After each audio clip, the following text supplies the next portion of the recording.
Most people walk into a store, open the Walmart app, and still end up fumbling at the checkout because they don't fully understand Walmart Pay. The biggest mistake you need to avoid is assuming it works like Apple Pay or Google Pay. It doesn't. And that confusion is exactly what slows people down at the register. Here's the truth no one tells you. Once you set it up correctly, Walmart Pay can actually make your checkout faster, cleaner, and fully receipt-tracked inside your phone. In this video, you will learn exactly how to set it up, how to use it in real stores, and how to fix the common issues people face in 2026. Let's start with the basics. Walmart Pay is a mobile payment feature inside the Walmart app that lets you pay using your phone at checkout.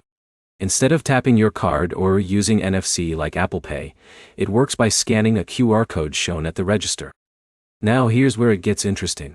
Because it uses QR codes instead of tap technology, it works on almost any smartphone, even older ones. That's a big reason Walmart built it this way. First, you need to set it up correctly. Open the Walmart app and sign into your account. If you don't have one, create it using your email and phone number.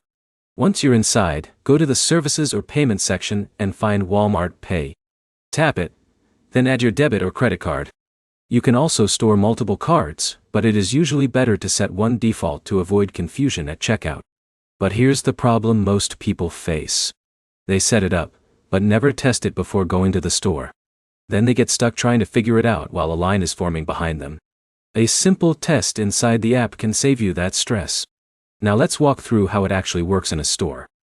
Imagine someone like Alex is shopping for groceries. He finishes picking items and goes to the checkout counter. Instead of pulling out his wallet, he opens the Walmart app and taps Walmart Pay. The camera opens, and he scans the QR code displayed on the payment screen at the register. Once scanned, the payment connects automatically to his saved card. He confirms it, and the receipt is instantly saved inside the app. No paper receipt, no extra steps. Now here's where it gets even more useful. Every purchase is automatically tracked inside the app. So if John needs to return an item later, he doesn't have to dig through bags or email receipts. It's already there in his purchase history. But there is one limitation you should know. Walmart Pay only works inside physical Walmart stores. You cannot use it on other websites or outside the Walmart ecosystem. So don't expect it to replace general mobile wallets like Google Pay or Apple Pay. Another key tip is speed. If you want the fastest checkout experience, open the Walmart Pay screen before you reach the cashier. That small step saves time and avoids holding up the line. If Walmart Pay is not working, the most common fix is simple. Check your internet connection, update the app, or remove and re-add your card. Most issues are caused by outdated app versions or payment verification delays. So here is the bottom line. Walmart Pay is not complicated, but it is different from other mobile payment systems.